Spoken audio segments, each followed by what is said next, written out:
Get, Mr. Asim Kashim, the Deputy Director General of the Turkish Public Employment Service, and representing the World Association of Public Employment Services Presidency. Dr. Kil Sang-yu, the President of Korea Employment Information Service, and representing the WAPES Vice President for Asia and the Pacific. Ms. Lenka Kent, the WAPES Executive Secretary. My dear friend, Mr. Simon Hills, the Officer in Charge at Interim of International Labor Organization Country Office in Manila. WAPES member organization representing various ministries of labor and employment around the world. Representatives from the Philippine Public and Private Employment Services and other public employment services in other countries. Our Public Employment Service office managers, the officers and board of directors of the Network of Career Guidance Advocates of the Philippines, my fellow workers in government, headed by Undersecretary Nicon Pamerona, who is in charge of the employment program at the Department of Labor and Employment, our friends from the media, partners and friends from the private sector, and our development partners, other participants present here today. Good morning and magandang umaga po sa ating lahat. Thank you. Let me start by congratulating the delegates from Turkey and Korea for having won the presidency and vice presidency seats respectively during the WAPES General Assembly held in Istanbul in May. We are pleased to welcome you and all the participants and guests to the Philippines. I express sincere gratitude and appreciation to the WAPES Secretariat for providing assistance to the Department of Labor and Employment in organizing this forum. This is our first time to organize a WAPES event, so that when I heard that WAPES is coming to the Philippines, I remarked to Director Dominic Artutay of the Bureau of Local Employment, who is the busy host for this event, and he is also coordinating the 15th National PESO Congress to be held next Monday, that it is really high time for the Philippines to collaborate with the WAPES to advance a common agenda, and that is to build the capacities of public employment services globally, particularly in establishing and maintaining effective labor market information system. I cannot overemphasize the importance of the strong cooperation among members of the international and regional community of nations and organizations, which reinforces collective efforts to address global employment and labor market issues effectively.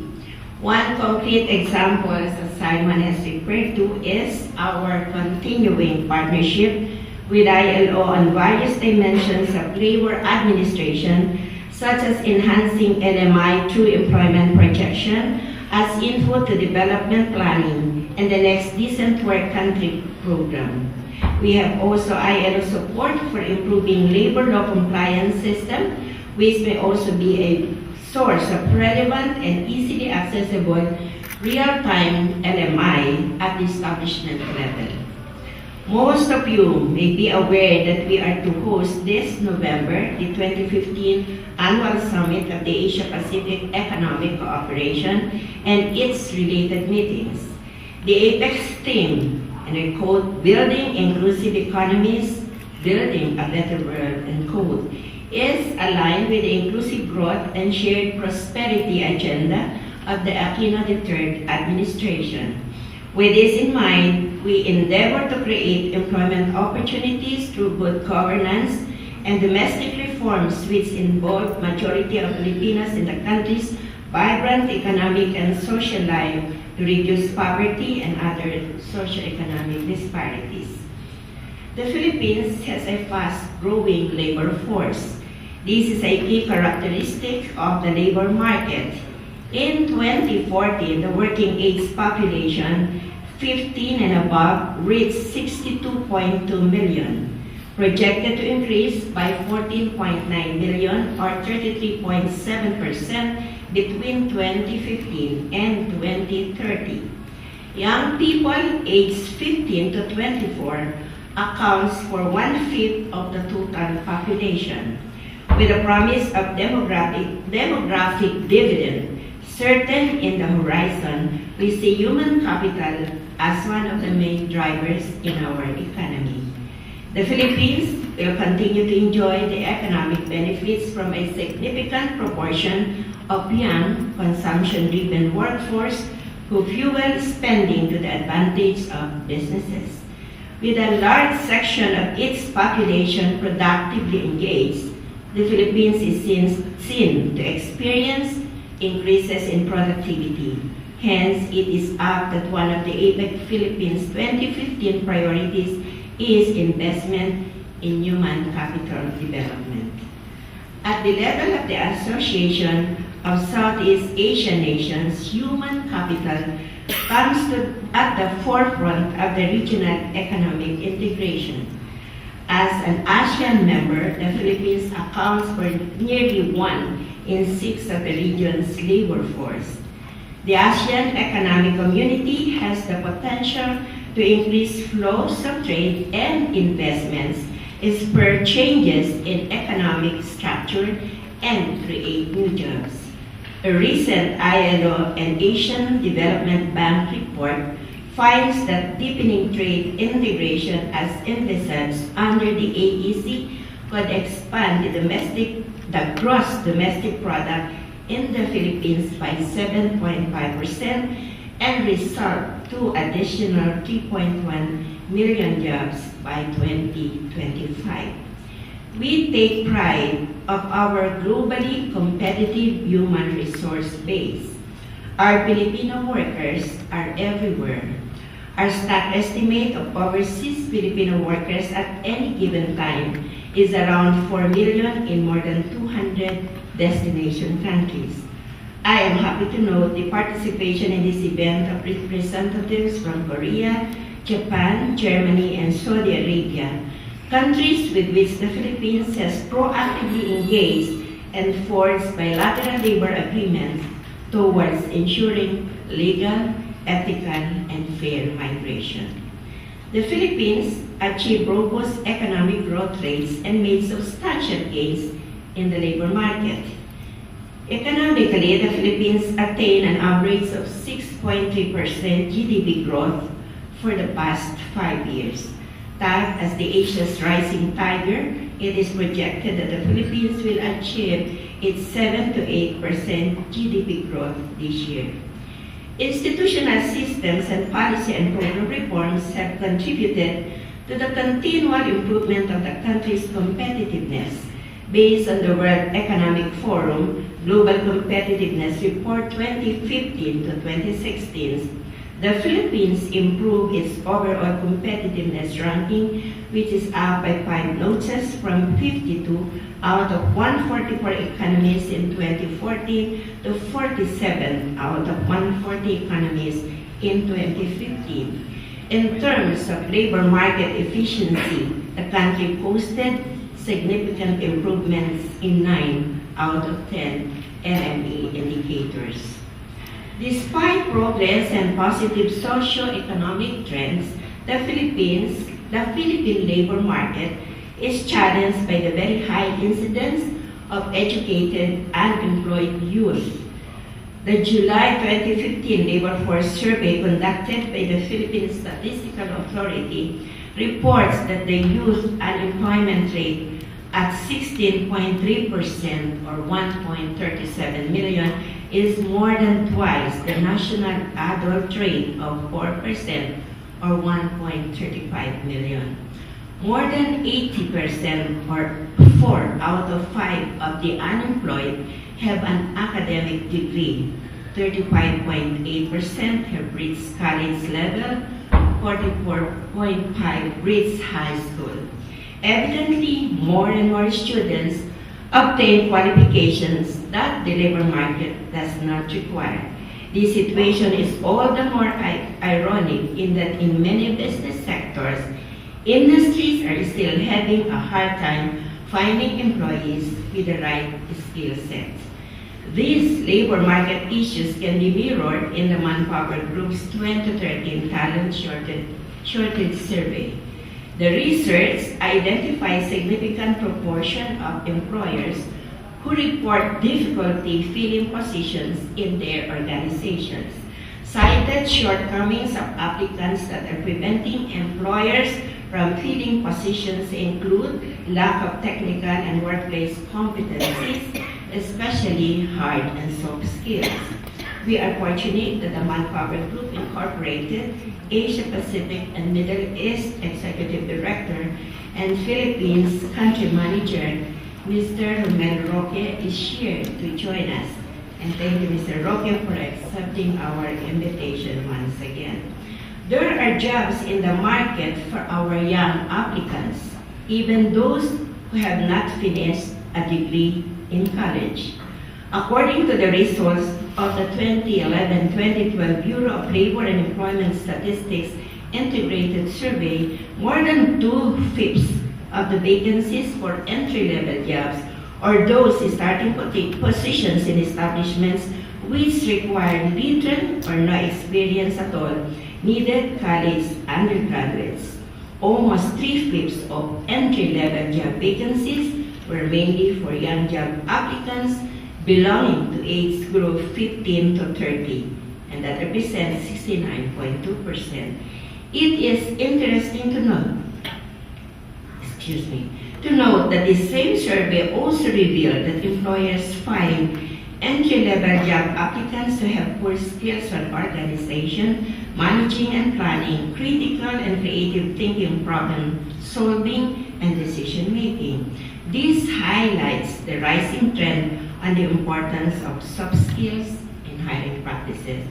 An Asian Development Bank 2013 household survey describes the school-to-work transition of our Filipino youth as slow compared with OECD and other Asian countries. Accordingly, it takes an average of 2 to 3 years for Filipino academic degree holders to find their first job after leaving school. This transition is definitely longer compared to the one-year global average.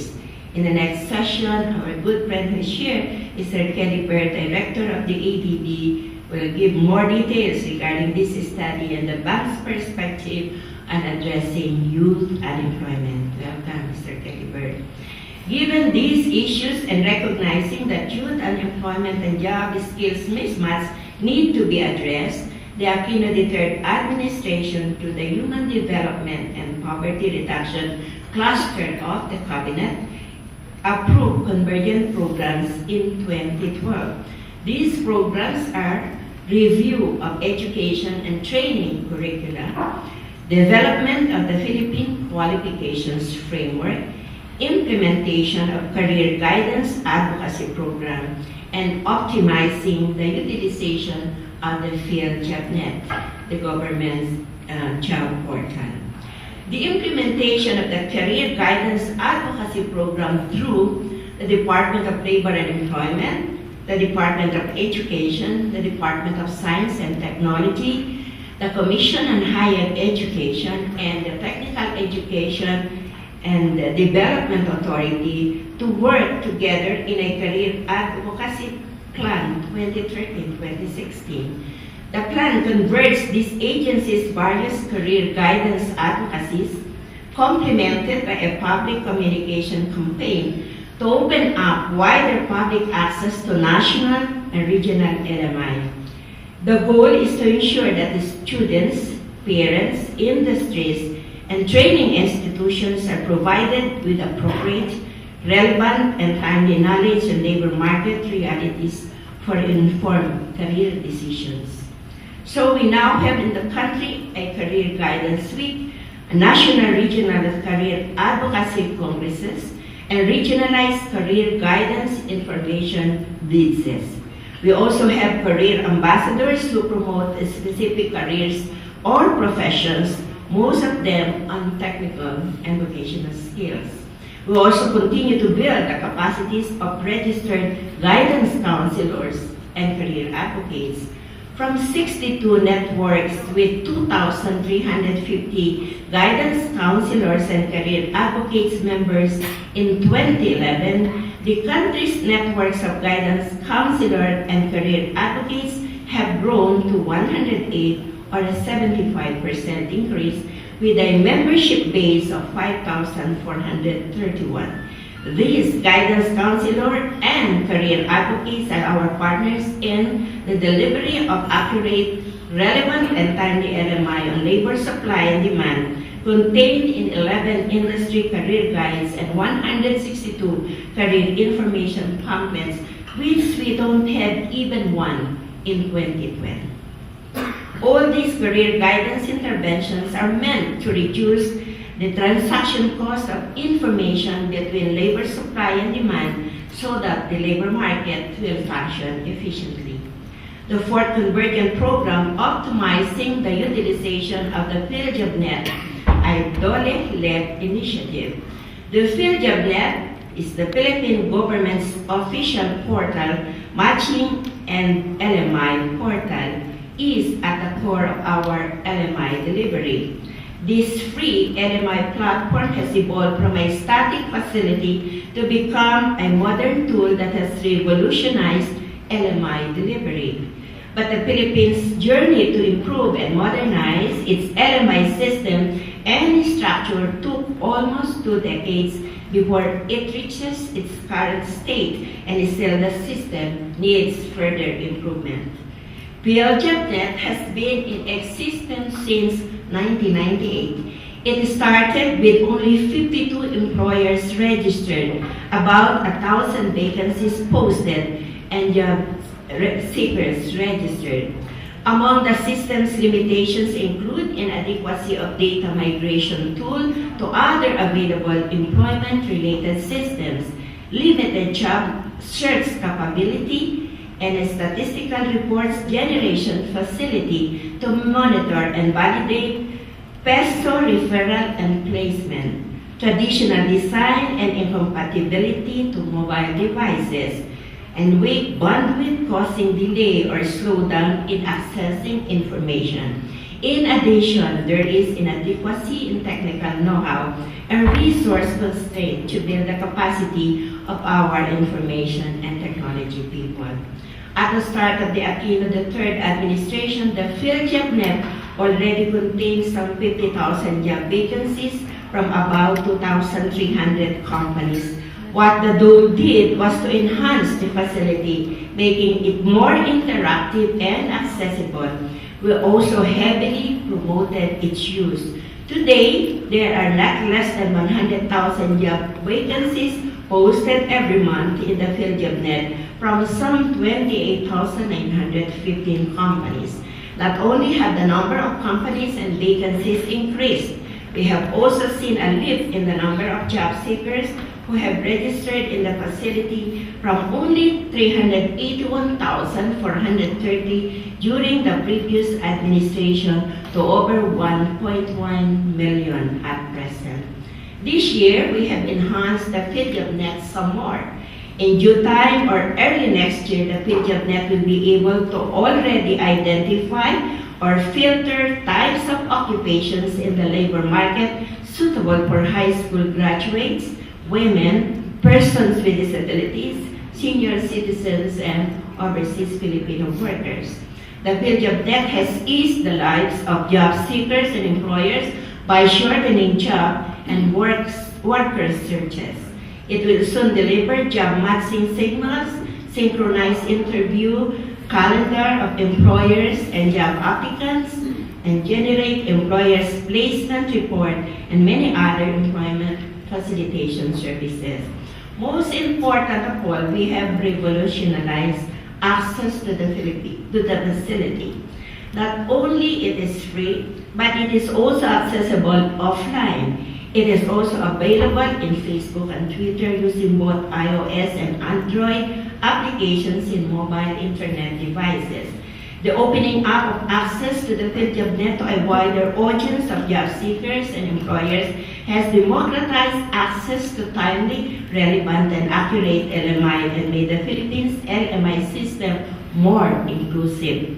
This is because most users of the PhilJobNet belong to the lower strata of the society, those from remote rural areas who don't have the financial capacity to access job boards that charge heavy users' fees, thus making the country's LMI system a competitiveness factor on employment facilitation services in the regional and international labor markets.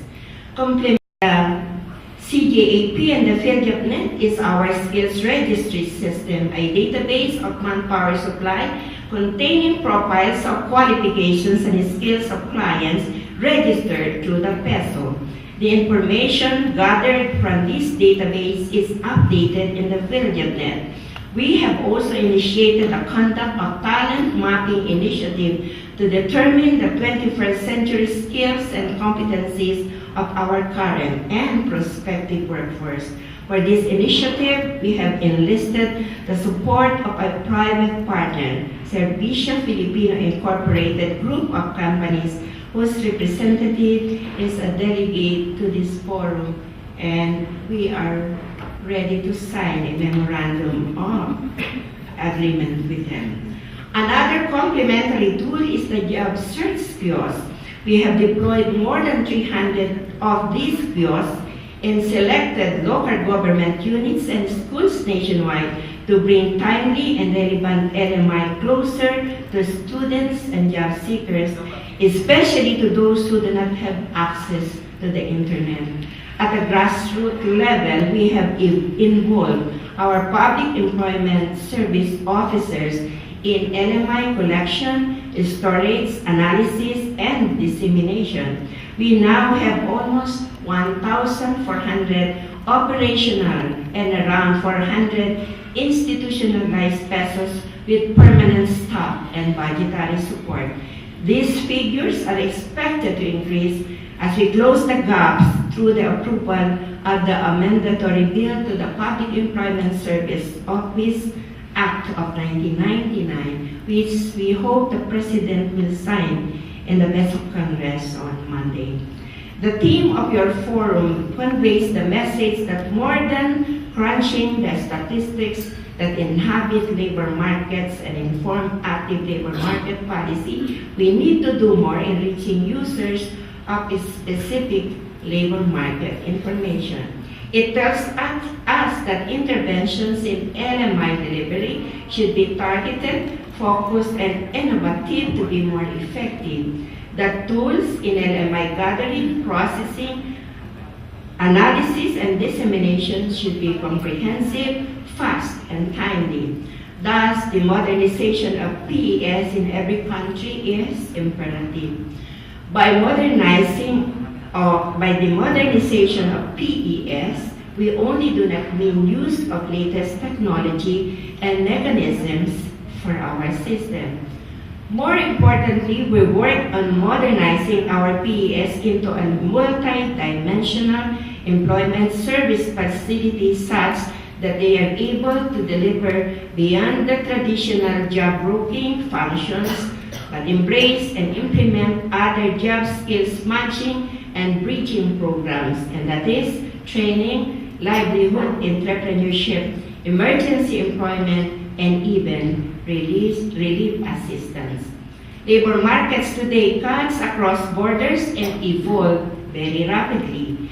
To avail of the opportunities that integration and globalization bring, countries should see to it that their PES must have efficiently functioning LMI systems that is speedily cope and adjust with the labor market.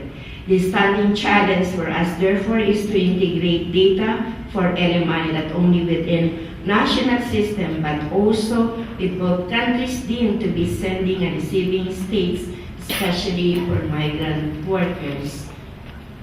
And as for most PES, the challenge that we see for ourselves in the Philippines is how to rapidly adjust with the fast-changing and evolving labor market. And that is why we are happy to host this forum. We believe we can learn a lot from the experiences and best practices of the WAPES and its members. I should proceed With your discussions in this two-day forum, please remember that public-private cooperation and collaboration in developing LMI systems produce maximum results. This forum is an excellent platform to consider cooperative arrangements in this regard. And since the forum is a continuing WAPES activity, I hope it can sustain the enthusiasm of new members like the Philippines in pursuing the common goals of addressing youth unemployment and job skills mismatch through LMI and effective labor market intervention. I hope these thoughts will form part of your discussions, and I hope as you continue to focus on the work, you will not forget to view the scenic spots, that this place would always be known. And I'm very proud because this is my home of birth. So welcome to Tagaytay City, and I hope you will experience that indeed it is more fun to be here in the Philippines. Thank you. Congratulations for what I see is a very successful two-day forum that you are going to have and conduct here. God bless.